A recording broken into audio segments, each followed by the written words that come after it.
اپنا تھوڑا سا شوق پیدا کریں. جب قرآن مجید کے ساتھ دلچسپی ہو جائے گی، جب قرآن پاک کے ساتھ پیار ہو جائے گا، جب اس کے ساتھ حضرت عبداللہ ابن عباس فرمایا کرتے تھے اب تو یہ حال ہو گیا ہے کہ اونٹ کی نکیل بھی گم ہو جائے تو میں قرآن مجید سے پوچھتا ہوں، وہ مجھے بتاتا ہے کہاں پڑی ہوئی. اپنے آپ کو دوبارہ سے موڑیں، قرآن پاک کے ساتھ اپنی دلچسپی پیدا کریں، اپنا شعور اس طرح کا بنائیں کہ ہم قرآن مجید سے جڑے ہوئے لوگ ہیں. میرے بھائیوں، وقت اتنی تیزی سے ہمارے ہاتھوں سے نکل رہا ہے، اتنی تیزی سے، قبل اس کے کہ پھر اینک لگا کے بھی پڑھا جائے تو پڑھا نہ جا سکے، پھر یہ کہ تھوڑا سا پڑھنے کے بعد آنکھیں تھکنے لگے، قبل اس کے کہ پھر ہم کوشش بھی کریں تو ہماری زبان نہ چلے. ہمیں تھوڑا سا شوق بنانا چاہیے قرآن پاک کا، ہمارے گھروں میں رواج ہو. اور آپ یقین کریں، میرا بچہ چھوٹا نا 3-4 سال کا ہے، تو میں مصلی بچھاتا ہوں نا، ایک ہے تقریر کرنا نماز کی. تقریریں باہر چلتی ہیں، گھروں میں تو عمل چلتا ہے.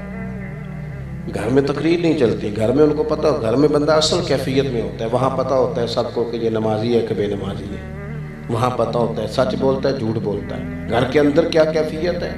ہمارے بچے کیوں کر نیک ہوں گے؟ ہماری تقریروں سے ہوں گے. وہ اگر ہمیں سچ بولتا دیکھیں گے تو سچ بولیں گے.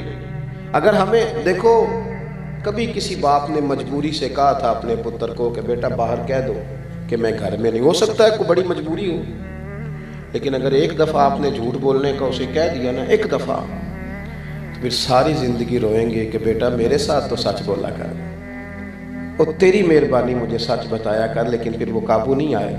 میں مصلی بچھاتا ہوں تو بچے کو پتہ نہیں ہے ابھی نماز کیا ہوتی ہے، تو وہ ساتھ آ کے کھڑا ہو جاتا ہے، سجدہ کرنے کی بجائے لیٹ جاتا ہے. اس کی دلچسپی ہوتی ہے، اس کی اماں قرآن مجید کھولتی ہے تو وہ سپارہ لے کے اس کے پاس بیٹھ جاتا ہے. ہمیں نا حضور نے فرمایا تھا اپنے گھروں کو قبرستان نہ بنانا، کچھ نماز کچھ نوافل گھر میں بھی ادا کرنا. ہم اگر یہ شور تو بڑا ہے کہ بچے موبائل دیکھتے ہیں، بچے موبائل دیکھتے ہیں، مجھے کہہ لینے دو بڑے بھی بڑا ہی دیکھتے ہیں، بڑا ہی دیکھتے ہیں.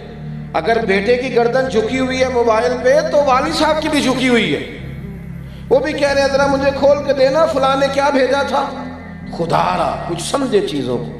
اگر آج ہم اپنے گھر کے اندر قرآن مجید خود تلاوت کریں گے تو پھر بچوں میں شوق آئے گا، پھر ان کی توجہ آئے گی.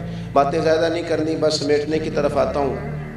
اب یہ ہے کہ ہم نے قرآن مجید سے پیار کرنا ہے، قرآن مجید کی طرف دلچسپی رکھنی ہے، قرآن مجید ہی ہماری رہنمائی کرے گا. اب قرآن مجید کے فروغ میں بھی اپنے اپنا کردار ادا کرنا ہے. مدارس اسلامیہ میں چونکہ سارا کام چندوں سے چلتا ہے تو حالت بڑی خستہ ہو جاتی ہے بعض اوقات. جو رمضان سے پہلے دن آتے ہیں نا مدرسوں پہ، یہ اس طرح کے آتے ہیں کہ جس طرح تنخواہ کے آخری دن نہیں چل رہے ہوتے، کافی سارا قرضہ بھی چڑھ جاتا ہے، حالات اور طرح کے ہوتے ہیں. ہم نے کیا ہے، ہم نے نا گلا گھونٹنا چاہا ہے مدارس کے طالب علموں کا. میں نے اپنے مدرسے میں زور دیا ہے اس بات پہ کہ ان کو 15 دن کے بعد نا برگر بھی کھلاؤ، فاسٹ فوڈ بھی کھلاؤ، کبھی کبھی نا ان کو طالب علموں کو. کیوں بھلا؟ اب سارے لوگوں کے بچے کھاتے ہیں نا، تو ان کا گلا گھونٹنے کا کیا مقصد ہے جی؟ آپ نہیں کھائیں. میں ایک دن نکل رہا تھا کسی پروگرام کے لیے تو ایک صاحب آ گئے، کہنے لگے ہمارا فلان جگہ پہ میرج حال ہے. تو ہم نے جناب بارات کا کھانا پکایا تھا، تو وہ کافی سارا کھانا بچ گیا ہے، تو ملازموں کو بھی کھلایا ہے تو پھر بھی بچ گیا ہے. تو وہاں پڑی ہیں ابھی 2 دیگیں، تو کسی کو بھیجیں کہ جا کے لے آئے. اوہو، مجھے تو اتنا غصہ نہیں چڑھتا، کم ہی آتا ہے، لیکن وہ بڑا ہی چڑھ گیا. میں انہوں آکھیا میں کہ اگوں تھے اگے پیچھے نظر نہ آئی ساڑھے مدرسے میں. تیرا خیال یہ ہے کہ جو کھانا فل بچ گیا کوئی نہیں کھایا وہ ہمارے بچے کھائیں گے؟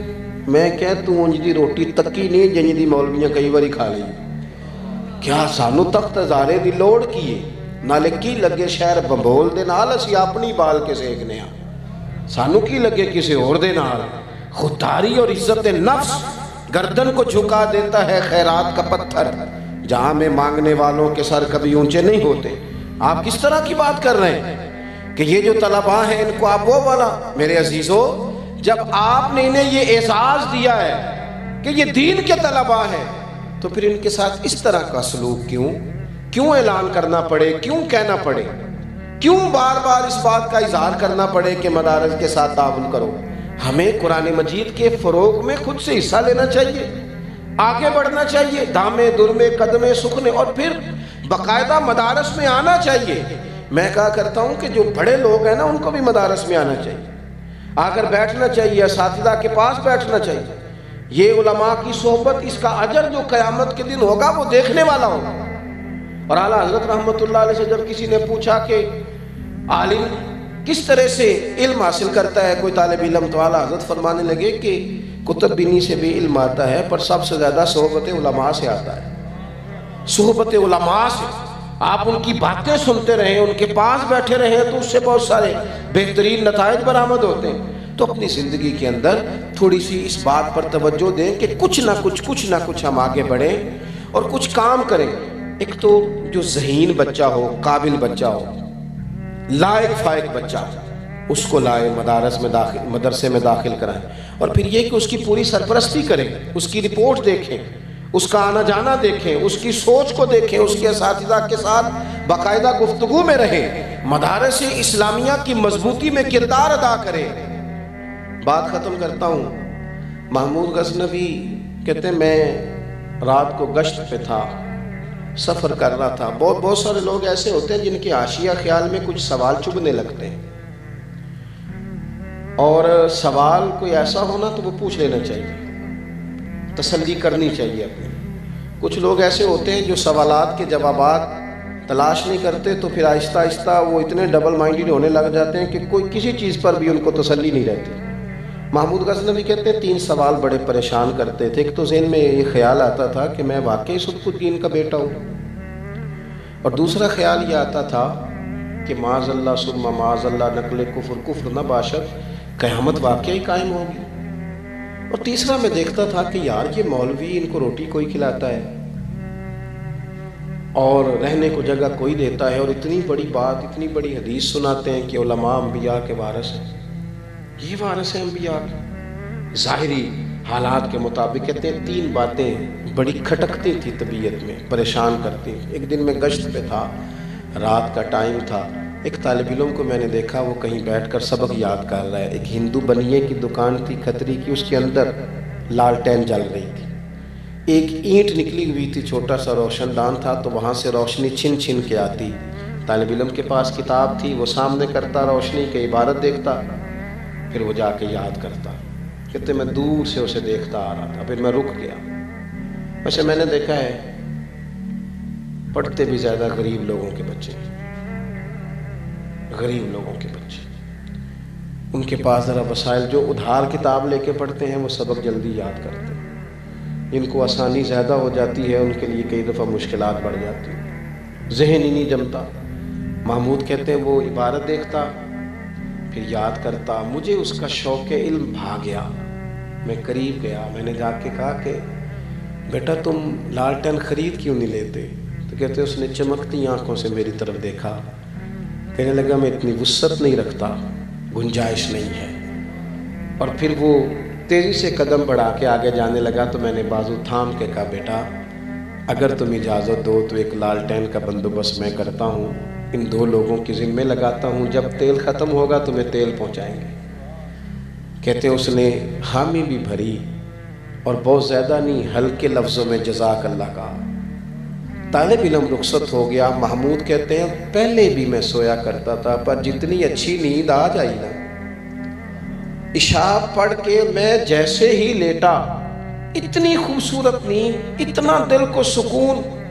ایک نیکی ہوتی ہے اشتہار چھپوانے کے لیے، نام لکھوانے کے لیے، ایک ہوتی ہے اللہ کو راضی کرنے کے لیے. یہ جو نیکی دل کو سکون دیتی ہے وہی ہوتی ہے جو نیکی فقط اللہ کی رضا کے لیے کی جائے. کہتے ہیں میں لیٹ گیا، مجھے کیا خبر تھی کہ میرے آج نصیب کھل جائیں گے.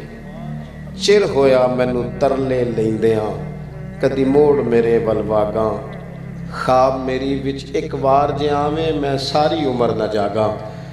کہتے ہیں میں نے عجیب منظر دیکھا کہ پورا میرا کمرہ روشن، خوشبوئیں پھیلنے لگی. نظر اٹھی تو سامنے بددعا کا چہرہ موجود ہے۔ کہتے ہیں محبوب کریم علیہ السلام نے نا، سنیں اللہ جزا دے، ذرا سنیے، فرماتے ہیں کہ نبی کریم علیہ السلام نے نا زیادہ حضور افصح العرب، تھوڑے جملوں میں بڑی بڑی باتیں فرما دیتے ہیں۔ کہتے ہیں محبوب نے ایک جملہ کہا اور میرے تینوں سوالوں کے جواب دیے۔ محبوب فرمانے لگے، او سبکتگین کے بیٹے، آج تو نے میرے ایک وارث کی خدمت کی ہے، میں قیامت میں تیری سفارش کروں گا۔